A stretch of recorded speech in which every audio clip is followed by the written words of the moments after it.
Hi, this is Leho Flores, and I'm going to be leading you through a very simple lesson to create a Hello World program in the C language.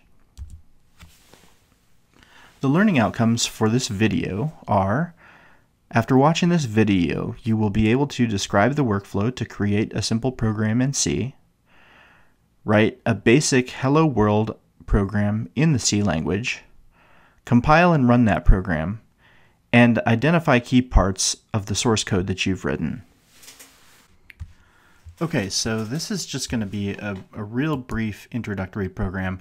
This is kind of the canonical Hello World program, and the purpose of this is to just show you the kind of workflow that you'll be going through as you write compiled programs in the C language.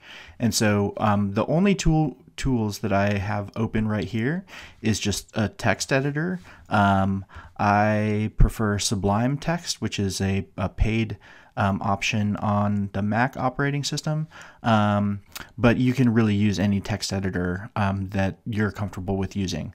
And then the other thing that I have open here is just my shell window, my bash shell window. So this is a sort of standard bash window that comes with the Mac operating system. Again, you might be using Ubuntu or SUSE or Red Hat or some other flavor of Linux, and that's totally fine. So okay, let's go ahead and go about actually creating our first C program. So I'm going to type a couple of lines here and basically explain what I am doing. So okay, so in my text editor here, I'm going to type the hash symbol or the pound symbol and say, type the word include, no space, include, and then left angle bracket stdio.h and close it with the right angle bracket. Okay, so a good practice to get into is to go ahead and save this file. So I'm going to click save, and I'm going to save this as L0 for lesson 0, and hello world dot C, and that .c extension is really important because it will tell a variety of different things on my operating system that, hey, this is a C language source code file. And so you will start to see what this influences as soon as I go ahead and click save. And immediately what you see here is that my text editor, Sublime Text, and many other text editors will do this. It immediately recognizes this and says, okay, these are some maybe important C commands. So what does this line of code mean? So this is basically the first directive to the compiler when we go to compile this code. And it says, hey, I want you to include this library that is referred to by the name stdio.h. And so the mental model we can think of this as is stdio.h is really just a toolbox in it. And you can think of the name of that toolbox being the standard input output. So stdio, standard input output utilities. And so I'm telling the compiler, hey, go and get this toolbox stdio.h and have it ready for me because I'm going to be using at least one tool from inside that toolbox. Okay, so we are invoking a directive to our compiler telling us to get a toolbox, and we might have other ones in future programs here. So there's virtually no limit to the other libraries that you might include. But stdio, the input-output tools, will be one that we use again and again and again. So in virtually every program you write, you'll be using this stdio.h header. This is sometimes referred to as a header file.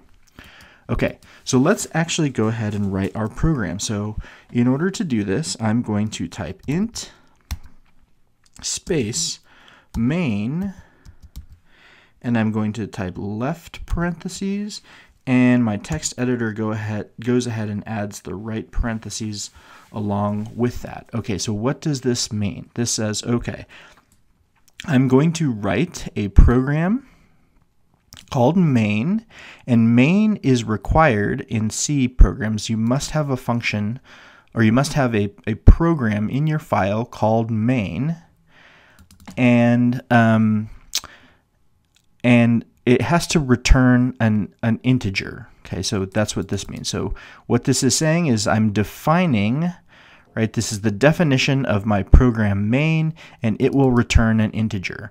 And as we will see in potentially future applications, that this integer indicates the return status of my program. So when main executes correctly, it will return a 0 typically.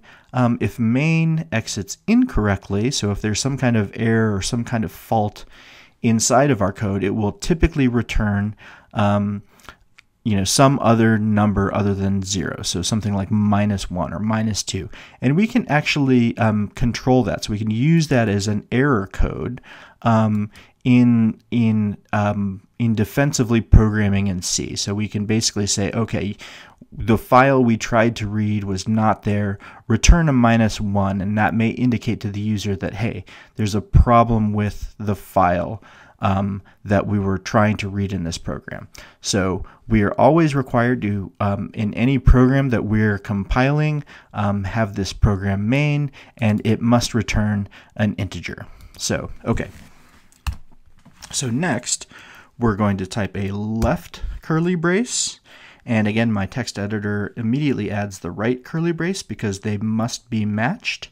I'm going to hit enter once, and that's going to give me a new line in an indented, and it's going to indent for me.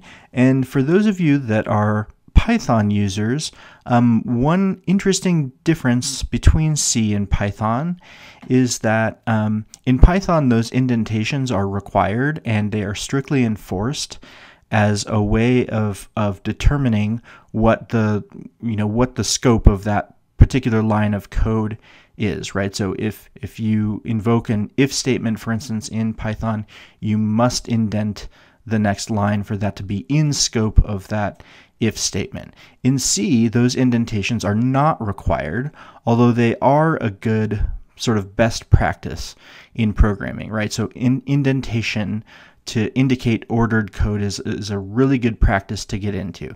So, and usually we, the indentation standard is sort of four spaces. So while not required, really good habit to get into maintaining your indentation level as you would, for instance, in a language like Python.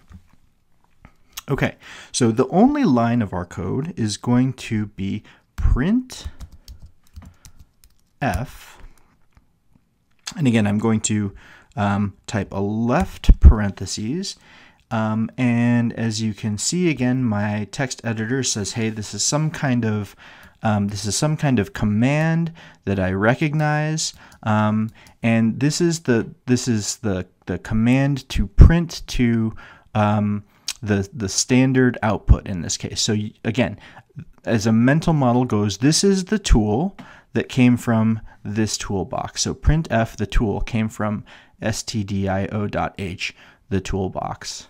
Okay, so inside this parenthesis, these parentheses, I'm going to type a set of double quotes, and I'm going to type hello world, my name is Leho. And I'm going to end that with this special character \n, and this is known as the new line character. So basically, when this code executes, you can think of this as putting sort of a return or a new line at the end of this line of text. So that's what that \n character indicates. So this is going to be the extent of our program. The last thing, and it's a really critically important thing that we're going to have to remember and get in the habit of doing in C programs, is to terminate this line of code with a semicolon. So for those of you that are MATLAB users, often that semicolon is used to sort of suppress the output of a MATLAB line of code. In C, it is required. C does not recognize that as a fully formed line of code until you enter the semicolon. So this will become a source of potential frustration when it comes to debugging programs in the future. But it is important to remember that semicolons are required to terminate lines of code in C. So, okay, so we're going to save this code here, our source code, and we're going to jump over to this window here. So in my text editor, I'm in the same folder that this piece of source code lives in, and I want to verify that by typing ls. And in fact, this is my piece of source code here that we just wrote. And what I need to do now is I need to invoke my compiler. I need to compile this code. And in order to compile this code, I need to call the compiler. In this case, we will be using the GNU C compiler. So the way I invoke the compiler is by typing gcc, and then I need to tell the compiler what to compile. So in this case, we are compiling this L0 underscore hello world, and you can certainly tab complete that if you want. And so this here, if it executes correctly, which I believe that it will, calls the GNU C compiler, the GCC, and it says compile this piece of code L0 underscore hello world.c. So when I hit enter here, it returns back to me the prompt, which indicates to us, for those of us that are familiar with a bash computing environment, that in fact GCC did what we thought it would do. It at least tried to and thinks it compiled this piece of code into some kind of program. So the question is where is that program? So if I type ls again to list what is in here, and maybe I can say ls -1 to show you one file per line. What it has done now is created this file called a.out, and what a.out is it's the executable. It is the binary file which contains my program, my Hello World program. So now when I want to execute that in the bash computing environment, all I do is type ./a.out,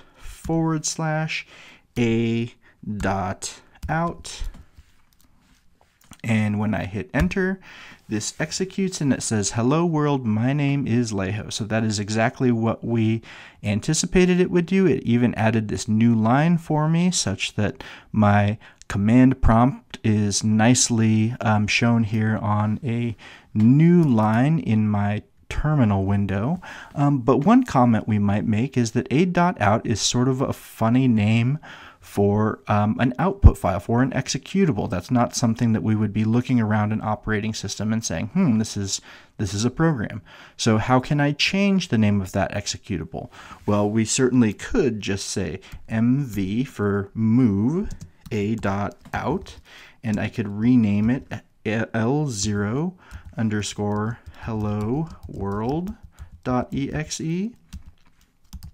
And when I list it, it's now L0 underscore hello world.exe, and if I execute it, it should do exactly what we expect it to do. So that's certainly one way that we can rename that a.out file. I'm going to go ahead and clear my terminal here. But the other thing that I could do, for instance, is if I remove my executable here, I'm going to remove my executable by typing rm-f L0 underscore hello world .exe. So I'm going to remove this, and now all that remains is that piece of source code. The other way that I can control the name of my output file is when I type gcc hello world again. So this is that previous command that we used to call the compiler to compile our source code L0 hello world.c. I can add a flag that is -o for output, and I can then say, okay, I want you to call the result of this compilation, your build, hello L0 underscore hello world.exe.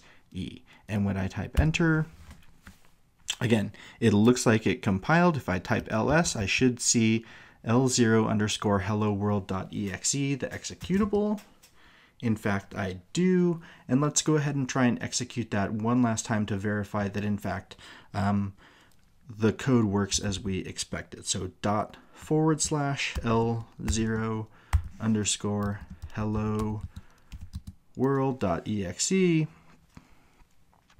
And in fact, it executes correctly. So there it is. There's our very first foray into creating a Hello World program using the C computing language.